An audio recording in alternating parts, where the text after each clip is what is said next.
और अब रुक करते हैं हमारे खास शो यूपी चुनाव पर, सबसे बड़े शो 2022 के महादंगल का। यूपी में विजय के महाअभियान की शुरुआत हो चुकी है। मिशन 2022 के लिए आज से दिल्ली में बीजेपी का महामंथन शुरू हुआ है। 2 दिनों की इस बैठक में बीजेपी अध्यक्ष जेपी नड्डा यूपी के बीजेपी सांसदों से विधानसभा चुनाव की तैयारियों को लेकर फीडबैक लेंगे। खास बात यह है कि इस मीटिंग में सीएम योगी आदित्यनाथ के साथ साथ यूपी बीजेपी के सभी टॉप लीडर शामिल होंगे। खबर यह भी है कि अब की बार यूपी में उम्मीदवारों के चयन में बीजेपी गुजरात के फॉर्मूले को आगे बढ़ा सकती है। क्या है यह फॉर्मूला और कैसे बीजेपी बना रही है यूपी की जीत का महाप्लान, इस पर चर्चा के लिए हमारे साथ खास मेहमान भी होंगे। लेकिन सबसे पहले आपको एक रिपोर्ट दिखाते हैं, उसके बाद इस चर्चा को आगे बढ़ाएंगे।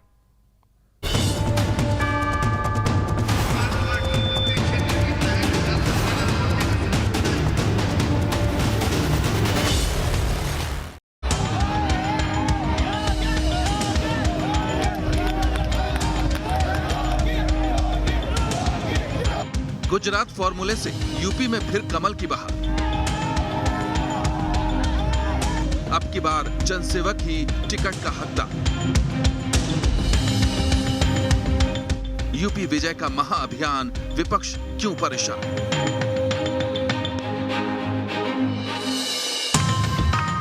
– 2022 का महादंगल सामने है और बीजेपी को इसमें गोल्ड मेडल से कम कुछ भी मंजूर नहीं। यही वजह है कि विपक्ष की हर चाल को मात देने के लिए लखनऊ की जगह दिल्ली में वॉर रूम सेटअप हो चुका है। उम्मीदवारों के नाम से लेकर बूथ लेवल तक जीत की रणनीति तैयार की जा रही है। चर्चा ये भी है कि यूपी में सीएम की दोबारा ताजपोशी के लिए अब की बार टिकट गुजरात फॉर्मूले के आधार पर दिए जाएंगे। गुजरात में पिछले 2 दशकों से ज्यादा समय से बीजेपी का अखंड राज है और इसकी बड़ी वजह है हर बार चुनाव में कई सिटिंग विधायकों का टिकट कट जाता है। मीडिया रिपोर्ट के मुताबिक गुजरात में बीजेपी ने 2002 में 18 सिटिंग विधायकों का टिकट काटा था, तो वहीं 2007 में 47, 2012 में 30, जबकि 2017 में 29 मौजूदा विधायकों का टिकट कटा था। गुजरात के चुनाव में जिस तरीके से हर बार देखा जाता है कि Bharatiya Janata party anti incumbency की काट के लिए पुराने विधायकों का टिकट का नए चेहरों पर दांव लगाती है, माना जा रहा है कि उसी फॉर्मूले के तहत अगले यूपी विधानसभा चुनाव में भी भारतीय जनता पार्टी उतरने वाली है। खबर है कि भाजपा इस चुनाव में यूपी के मौजूदा 100 भारतीय जनता पार्टी के विधायकों का टिकट काट सकती है। हालांकि इससे पहले भी देखा गया है कि दिल्ली के एमसीडी चुनाव में जो 2017 में संपन्न हुआ था, उस चुनाव में भाजपा ने अपने सभी मौजूदा पार्षदों का टिकट काट दिया था। बीजेपी ने गुजरात फॉर्मूले का इस्तेमाल 2019 के लोकसभा चुनाव में भी किया और इसका उसे जबरदस्त फायदा भी मिला था। 2019 लोकसभा चुनाव में बीजेपी ने 90 सांसदों के टिकट काट दी। नतीजे आए तो 303 सीटों पर प्रचंड जीत मिली और यह आंकड़ा 2014 के मुकाबले 21 ज्यादा था। जाहिर है बीजेपी के लिए गुजरात फॉर्मूला चुनाव में हिट साबित होता आ रहा है और अब यूपी में भी इस फॉर्मूले के जरिए सीएम योगी की कुर्सी को फिर से पावर सप्लाई देने की तैयारी। एक और यूपी में उम्मीदवारों के सिलेक्शन पर पार्टी की नजर बनी हुई है, तो वहीं दिल्ली में 2 दिनों का महामंथन शुरू होने जा रहा है। बीजेपी अध्यक्ष जेपी नड्डा की अध्यक्षता में होने वाली इस मीटिंग में CM Yogi Adityanath, UP BJP प्रभारी राधा मोहन सिंह, यूपी बीजेपी अध्यक्ष स्वतंत्र देव सिंह और यूपी बीजेपी संगठन मंत्री सुनील बंसल शामिल होंगे। उत्तर प्रदेश विधानसभा चुनाव की तैयारी में और उसकी रणनीति बनाने में बीजेपी ने अपनी पूरी ताकत झोंक दी है।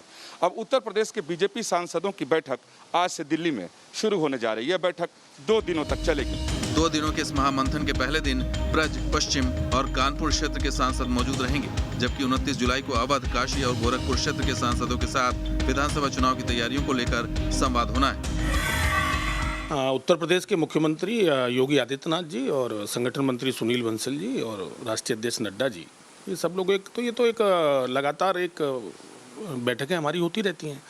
पहले भी सांसदों के साथ बैठना कभी लखनऊ में होता है, इस बार दिल्ली में हो रहा है क्योंकि सदन चल रहा है। एक और बीजेपी मिशन 2022 की तैयारियों में कोई कोर कसर नहीं छोड़ रही, तो वहीं विपक्ष की रणनीति जमीन पर नजर नहीं आ रही। Team news nation. और हमारे साथ खास मेहमान इस वक्त जुड़ चुके हैं। आनंद दुबे हमारे साथ बीजेपी प्रवक्ता जुड़े हैं, गौरव कपूर हमारे साथ कांग्रेस के प्रवक्ता जुड़े हैं और डॉक्टर अभिषेक राय हमारे साथ समाजवादी पार्टी के प्रवक्ता जुड़ चुके हैं और विकास चंद्रा हमारे साथ दिल्ली से जुड़ रहे हैं। यहाँ पर सवाल मेरा तमाम पैनलिस्ट से हो, उससे पहले मैं विकास जी के पास जाना चाहूंगी। विकास जी, सबसे पहले आपसे जानना चाहूंगी कि जो मंथन चल रहा है, चिंतन मंथन जो पूरा होने वाला है, गुजरात फॉर्मूला क्या कुछ होगा, किस तरह से इस पर काम होगा, थोड़ा इस पर रोशनी डालिए, फिर हम अपनी चर्चा को आगे बढ़ाएंगे। जी, गुजरात फार्मूला अगर देखें तो बीजेपी के लोग इसे मोदी का फार्मूला कहते हैं और सीधा सा है कि अगर टिकट वितरण हो तो एंटी इनकम्बेंसी को ख़त्म करने के लिए, दूसरी राजनीतिक पार्टियों के ध्यान को भटका देने के लिए मोदी की टेक्निक शुरू से रही है कि अधिकतर विधायकों के टिकट काट दिए जाते हैं। यानी मोदी एक फार्मूला लेकर चलते हैं कि कम से कम 20% से लेकर 30% तक के लोगों की अगर टिकट काट दी जाए तो एंटी इनकम्बेंसी का फैक्टर कम हो जाता है। इसे गुजरात फार्मूला कहते हैं और इसे बार बार प्रधानमंत्री मोदी और अमित शाह इसका उपयोग भी करते आए हैं और उसका रिजल्ट भी सामने आता रहा है। तो अब बताया जा रहा है और ये गुणाभाग भी हो रहा है, जो स्थिति बीजेपी में दिखाई दे रही है और जिस तरीके की रणनीति बीजेपी में बनाई जा रही है और जिस तरीके से संगठन के स्तर पर लगातार बैठकें हो रही हैं, मंथन हो रहा है, एक एक नाम पे विचार कराया जा रहा है। जो मेरी जानकारी है कि 4 एजेंसियों से फीडबैक लिया जा रहा है प्रत्याशियों के ऊपर, जो लोग मौजूदा विधायक हैं उनका भी फीडबैक लिया जा रहा है और जिसे प्रत्याशी बनाया जाना है उनका भी फीडबैक लिया जा रहा है। संगठन से अलग मंगाया जा रहा है और बाकी एजेंसियों से अलग मंगाए जा रहे हैं। तो निश्चित तौर पर इस बार भी उत्तर प्रदेश के विधानसभा चुनाव में गुजरात फार्मूला जो है, जिसे मोदी फार्मूला बीजेपी में कहा जाता है, वो देखने को मिलेगा। यहाँ बहुत सारे विधायकों के टिकट कट जाएंगे और इसके पीछे सहज तौर पर बीजेपी के नेताओं का एक ही तर्क होता है कि अगर विधायकों के टिकट काट दिए जाएंगे तो एंटी इनकम्बेंसी का फैक्टर कम हो जाएगा। दूसरे नौजवान अगर आएंगे या दूसरे चेहरे को अगर लेकर के हम आएंगे तो वो उतना ज़्यादा नुकसान उठाना नहीं पड़ेगा और इसी फॉर्मूले पे बीजेपी उत्तर प्रदेश में भी फिलहाल चलती हुई नजर आ रही है। जी चलिए, तो इसी सवाल को लेकर हम आनंद दुबे के पास जाते हैं। आनंद दुबे जी, क्या भरोसा नहीं है योगी के काम पर कि काम बोलेगा? ये गुजरात फॉर्मूला अपनाने की जरूरत क्यों आ गई?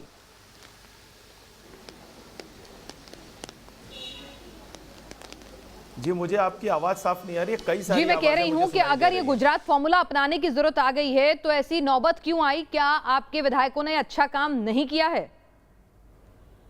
काम अच्छा होगा तो जनता के बीच और जोर शोर से जा सकेंगे, अपना रिपोर्ट कार्ड लेके जा सकेंगे।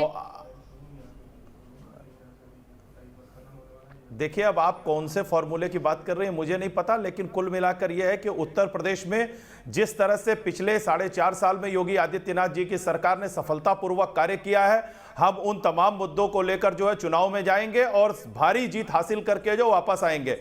और हमारी सरकार की जो प्रदर्शन रहा है, जो क्षमता रही है और जो जिस तरह से हमने जो है चीज़ों को सामने रखा है, वो पूरी जनता देख रही है और इसी वजह से जो है लगातार चुनाव दर चुनाव जो है हमको सफलता मिलती आई है। और इस वजह से जो है हम आने वाले चुनाव में भी योगी मॉडल को लेकर उत्तर प्रदेश में जो हमने सफलता के कीर्तिमान स्थापित किए हैं उसको लेकर जो जनता के बीच जाएंगे और हमें पूरा उम्मीद है कि जनता का आशीर्वाद जो हमें पहले से ज्यादा मिलेगा।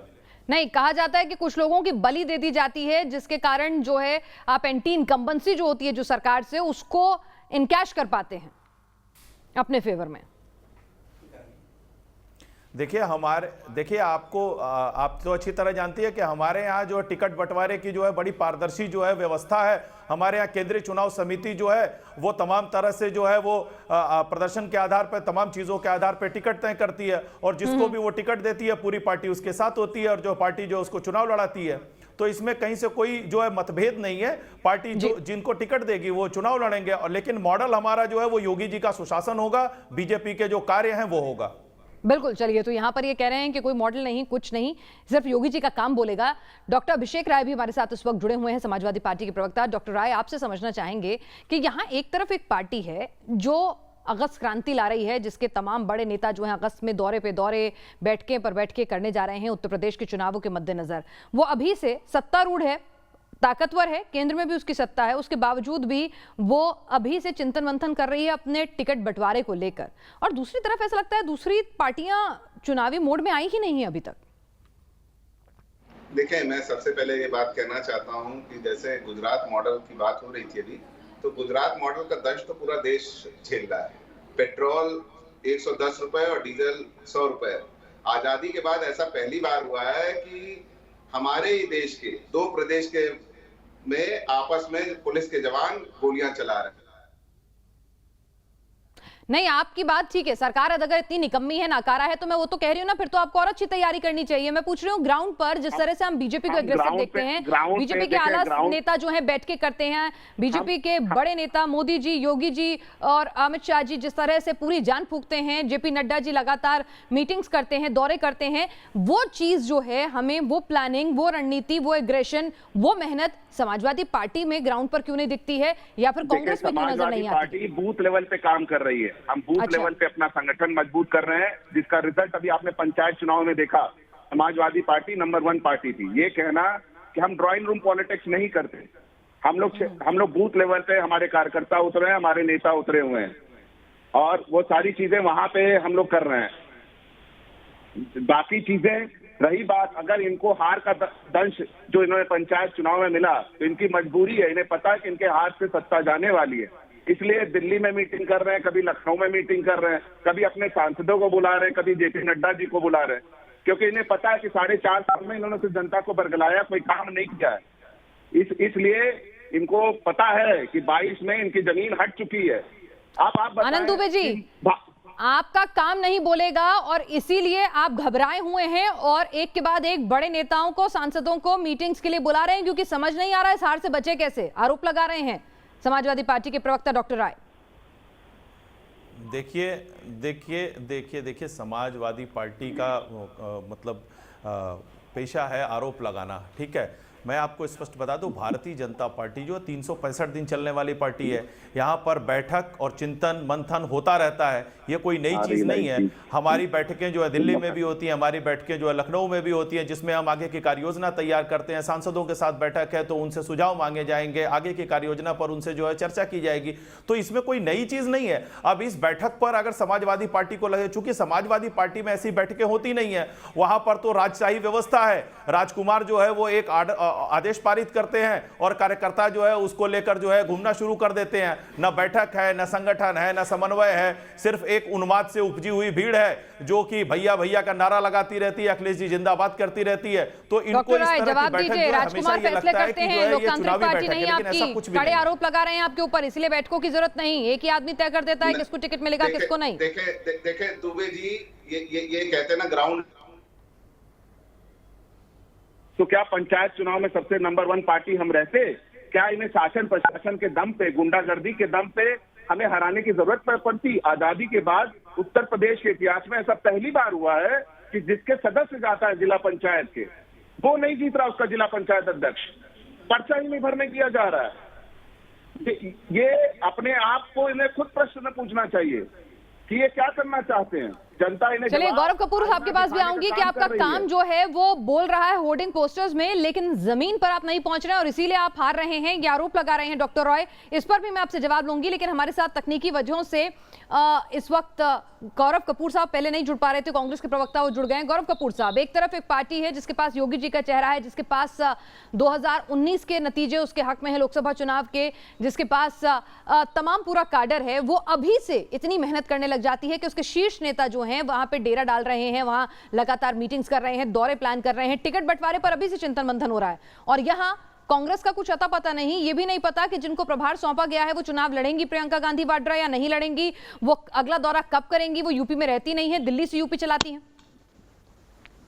देखिए, वो जहां से भी चलाती हो यूपी चलाती हैं और बहुत अच्छे से चलाती हैं। हम लोग का भी संगठन बहुत ही ज्यादा मजबूत है, जमीन पे काम कर रहा है। जहां तक बात है कमजोर थे, तभी रायबरेली और अमेठी से भी आपकी जमीन खिसक रही है, इतना मजबूत संगठन है। जहां तक बात करते हैं कि गुजरात मॉडल की, तो कौन से वाले गुजरात मॉडल की बात हो रही है यहाँ पर? ये उत्तर प्रदेश में एक तो लंदन की स्ट्रीट बन रही थी, जो कल 1 घंटे बारिश में बनारस में वो लंदन की स्ट्रीट खत्म हो गई।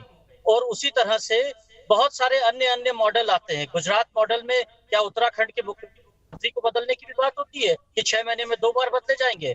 क्या उसी गुजरात मॉडल के अंतर्गत किसी को भेजा जाता है, एक रिटायर्ड IAS अफसर को भेजा जाता है उत्तर प्रदेश संभालने के लिए? कौन से गुजरात मॉडल की बात हो रही है? यहाँ देखिए, विकास की बात करनी चाहिए। और अगर गुजरात मॉडल की बात कर रहे हैं तो वो कोविड के सेकंड फेज में जो भयानक स्थिति थी उत्तर प्रदेश की, क्या वो भी गुजरात मॉडल के अंतर्गत आता है? पहले इसके बारे में बात करिए, ये गुजरात मॉडल के बारे में बात करिए। ये लोग विधायक बदलने, अच्छा ये मुझे बता दीजिए, प्रियंका गांधी चुनाव लड़ेंगी या नहीं लड़ेंगी? उत्तर प्रदेश में चेहरा कौन होगा योगी जी के सामने कांग्रेस का? 10% भी वोट प्रतिशत नहीं है आपका उत्तर प्रदेश में। वो आप खुद ही प्रियंका गांधी जी से पूछ लीजिएगा। हम लोग सब उनके नेतृत्व में बहुत मजबूती से चुनाव लड़ने वाले हैं 2022। आनंद दुबे जी, आरोप तो आप पर लगाए हैं, आपका भी कोई सवाल हो गौरव कपूर जी से वो भी पूछ लीजिए और आरोपों के जवाब भी दे दीजिए। नहीं, देखिए गौरव कपूर जी का संगठन कितना मजबूत है ये तो गौरव जी को अच्छी तरह से पता है। अमेठी हारने के बाद राहुल गांधी जी जो है वो अमेठी में नजर ही नहीं आए, और जब दक्षिण भारत गए तो उन्होंने कहा कि उत्तर प्रदेश के लोगों की सोच जो है वो बड़ी सतही है। उनको अभी कुछ दिनों पहले उन्होंने कहा भाई मुझे यूपी के आम ही अच्छे नहीं लगते हैं। तो जिस पार्टी को उत्तर प्रदेश से इतनी नफरत है, उत्तर प्रदेश के लोगों से इतनी नफरत है, वो क्या संगठन खड़ा करेगी और क्या चुनाव लड़ेगी, इस पर तो बात ही करना बेकार है। दूसरी चीज, समाजवादी पार्टी के जो प्रवक्ता थे उन्होंने कहा कि ये जो बैठकें हो रही हैं इसका जो है एक निहितार्थ है। देखिए, हमारे यहाँ जो बैठकें होती हैं वो हमेशा से समन्वय स्थापित करने के लिए, चिंतन के लिए, मनन के लिए जो बैठकें होती है, लेकिन कहा और हम जाता है इसमें जो आगे की एजेंडा को रखते हैं और उसको लेकर आगे बढ़ते हैं। तो ये जीते या हारे इलेक्शन मोड में ही रहती है, ये भी आरोप लगते हैं आपके ऊपर सर। नहीं, देखिए ये कोई बुरी चीज नहीं है। अगर हम प्रदर्शन कर रहे हैं और हम अपनी जो है वो क्षमताओं को प्रदर्शित कर रहे हैं, इसके अलावा अपने कार्यों को लेकर जनता के बीच लगातार जा रहे हैं, अगर हम कुछ अच्छा कर रहे हैं और उसको लगातार जनता को बताने का प्रयास कर रहे हैं, तो इसमें कोई बुराई नहीं है। अब ये उन लोगों को दिक्कत होती है जिन्होंने अपने 5 साल में कोई काम ही नहीं किया, बोले काम बोलता है, कारनामे बोलते रहे। अब कारनामों को लेकर तो वो जनता के बीच जाएंगे नहीं, तो जब इनके पास दिखाने के लिए कुछ नहीं था तो ये जनता के पास जाएंगे कहां से। हमारे पास दिखाने के लिए बहुत कुछ है, हमने इकोनॉमी पे काम किया, हमने रोजगार दिया, हमने चिकित्सा व्यवस्था पे काम किया, हमने जो है तो उत्तर प्रदेश को दंगा मुक्त बनाया, हमने उत्तर प्रदेश को जो है अपराधियों। तो फिर तो आपके किसी भी विधायक का टिकट नहीं कटना चाहिए साहब, सबको टिकट मिलना चाहिए, सबने इतना अच्छा काम किया है, सब अव्वल नंबर से पास हुए हैं। देखिए अभी तो चुनाव बहुत दूर है, कौन चुनाव लड़ेगा, पार्टी जो है किसको टिकट देगी, हमारे यहाँ केंद्रीय नेतृत्व किसको जो है चुनाव लड़ाएगा, ये बात की चीज है। लेकिन कुल मिलाकर मुद्दा यह है कि जो हमारी उपलब्धियां हैं, जिस तरह से हमने 4.5 साल में काम किया है, जिस तरह से हमने उत्तर प्रदेश में अपराधियों को जो है जेल में डालने का काम किया है, दंगा मुक्त बनाने का उत्तर प्रदेश को काम किया है, जो बखूबी इस पूरे राजनीतिकरण को समझते हैं। विकास जी, मैं आपसे समझना चाहूंगी कि आप बताइए ग्राउंड पे क्या वाकई में काम इतना बोल रहा है, लड़ाई इतनी आसान नजर आ रही है कि यहाँ पर बीजेपी को बहुत ज्यादा चिंतन मंथन की जरूरत नहीं है। वो ये कह रहे हैं कि कोई किसी का टिकट नहीं कटने की जरूरत है, सब कुछ पिक्चर परफेक्ट है। क्या लड़ाई वाकई में इतनी आसान होगी, या फिर जिस तरह से यहाँ पर हम देख रहे हैं कि अभी तक कोई एग्रेशन कांग्रेस और समाजवादी पार्टी में नजर नहीं आ रहा है, वो भी एक तरह से वन साइडेड क्या फाइट ऐसा लग रहा है आपको? ये देखिए, अगर बीजेपी के नेताओं की ही बात कर लें और बीजेपी जो अपना फीडबैक लेती है, बीजेपी के पास एक बहुत बड़ा तंत्र है जो लगातार बीजेपी के बड़े नेताओं के पास फीड आता रहता है, बीजेपी के अध्यक्ष के पास आता है, पूरे संगठन के पास आता है। तो बीजेपी के नेता जो अभी चुनाव की तैयारी में कमर कस के दिखाई दे रहे हैं, वो सारे लोग चिंतित हैं। उनको उत्तर प्रदेश में फिलहाल उनके लिए स्थिति बहुत आसान दिखाई नहीं दे रही। हालांकि राजनीति में कभी कोई नेता स्वीकार नहीं करता है कि उसकी स्थिति कमजोर है या उसका संगठन कमजोर है या चुनाव नहीं जीतेगा या वो हार जाएगा। बीजेपी के नेता इतना दावा जरूर ठोकते हैं कि उनकी सरकार बनेगी, लेकिन इस बार का रास्ता उतना आसान नहीं होगा। ये बीजेपी भी स्वीकार कर रही है, बीजेपी के नेता भी इस बात को स्वीकार कर रहे हैं। यही वजह है कि आप देखें कि लगातार बीजेपी के वरिष्ठ नेता, उनके संगठन महामंत्री लखनऊ जा रहे हैं, वहाँ अलग अलग नेताओं से उनकी वार्ता होती है, मीटिंग होती है। अब सांसदों की बैठक आज से शुरू होने जा रही है, अलग अलग क्षेत्र के सांसदों से अलग अलग बैठक होगी, उनसे फीडबैक लिया जाएगा कि उनके संसदीय क्षेत्र की क्या स्थिति है, क्या वहाँ पे और किया जा सकता है। तो बीजेपी भी ये मानकर चल रही है कि इस बार की लड़ाई जो उत्तर प्रदेश में होगी वो बहुत आसान उनके लिए नहीं है। बीजेपी ये भी चिंता जाहिर कर रही है कि अगर बहुजन समाज पार्टी अगर इसी तरीके से निष्क्रिय रही तो सीधी लड़ाई सपा से हो जाएगी, तो और उनके लिए अच्छा नहीं होगा। तो उनकी कोशिश है कि पूरी परिस्थिति को अपने अनुकूल करो। यही वजह है कि संगठन को लेकर के बीजेपी सबसे ज्यादा चिंतित नजर आ रही है और लगातार संगठन के ऊपर काम कर रही है। और उसमें राष्ट्रीय स्वयंसेवक संघ, जो मेरी जानकारी है, पिछली बार के मुकाबले इस बार ज्यादा अपने स्वयंसेवकों को हर जिले में, हर तालुके में, हर मंडल में नियुक्त करने वाली है, ताकि कहीं भी डॉक्टर राय, अब की बार आपके पास एक अच्छा मौका है। यहाँ पर कहीं ना कहीं एक एंटी इनकम्बेंसी भी आपके फेवर में है। राम का मुद्दा भी जो है अब जिसे कहते हैं कि वो निपट चुका है, वहां पर शिलान्यास हो चुका है, अब राम मंदिर अपने हिसाब से बनेगा, तो वो भी अब कहीं ना कहीं एक दिखाने के लिए उपलब्धि नहीं है। तो ऐसे में एक अच्छा मौका है, लेकिन आप लोग ड्राइंग रूम से बाहर ही नहीं निकल रहे हैं, सड़क पर ही नहीं आ रहे हैं, जमीन पर ही नहीं आ रहे हैं। एक वक्त पे अखिलेश साइकिल चलाकर पूरा यूपी नापा करते थे, अब सिर्फ ट्वीट करते हैं। यही कह रहा हूँ कि आनंद दुबे जी ने कहा कि हमने रोजगार दिए, ये अपना 2017 का संकल्प पत्र पढ़े, उसमें 70 लाख रोजगार की बात कही थी। इनका जो एडवर्टीजमेंट लगाया 4 साल में 4 लाख रोजगार, ये खुद ही अपने आंकड़ों से में देख रहे हैं कि ये क्या दे रहे हैं क्या नहीं दे रहे हैं।